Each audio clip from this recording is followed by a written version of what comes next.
চলো গাইস সামনে দিকে যেতে হবে। আরে ভাই কোথায় গেলাম আমি? হাই হাই হাই অবস্থা, দাঁড়াও টাইমটা রিমাইন্ড করে একটু পিছনে দেখে নিয়ে আসা যাক। চলো দেখা যাক কি টিপস এন্ড ট্রিক্স খাটাই, অন্য কোনো ওয়ে আছে নাকি এটা আমরা কিন্তু খুঁজে বের করবো। তো এদিক দিয়ে কিন্তু যাওয়া যাবে না, এদিক দিয়ে রাস্তা কিন্তু বন্ধ। দাঁড়াও এদিক দিয়ে যেতে পারতেছে, আরে না না এদিক দিয়ে যেতে পারবে না ভাই, কি বাঁচা বাঁচলো। দাঁড়াও দাঁড়াও অন্য দিক দিয়ে ট্রাই করতে হবে। এই তো এদিক দিয়ে, আরে ভাই দেখাই তো যাইতেছে এদিক দিয়ে যাওয়া যাবে না, এদিক দিয়ে আবার কেন যাইতেছে? আবার ইমোটও দেয় ভাই, হা দিতেছে, আরে বোকা।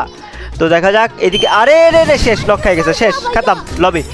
আরে লবিতে যাই না কেন, কি হয়েছে? নক খাইলো কেমন? টিমমেটের সে কি রিভাইভ দিবে? আরে না না না না, আরে সেলফ ফিলিং আছে তো, রিভাইভ কিন্তু পেয়ে গেল। এখন দেখি, আচ্ছা মাথার মধ্যে বুদ্ধি আসছে। ওকে বুদ্ধি কি, ড্রেস চেঞ্জ করলে হয়ে যাবে? এটা আবার কেমন বুদ্ধি? আচ্ছা না না তা না, কিন্তু এখানে গাড়ি আছে। ওকে গাড়ি নিয়ে আসলো, সাব্বাস, জাম্প করলো, ওয়াল মারতেছে। ও আচ্ছা ভাই, পার্কর টিপস অ্যান্ড ট্রিক্স খাটাবে এখানে। ওয়াও কি লেভেলের বুদ্ধি ভাই, কি সুন্দর করে দেখো ভাই, আমি নিজেও পারবো না এত সুন্দর করে উঠতে, সত্যি কথা। এই তো চলে আসে কিন্তু উপরে, এখন মজা নিতেছে। এখন ওরা যেভাবে ল্যান্ডমাইন ফেলা রাখছিল ওদের বুদ্ধিতে ওদের দিয়ে দিবে কট। এই তো শেষ, বাই বাই, লবিতে চলে যাও। জিতে গেছে কিন্তু এই প্লেয়ারটা।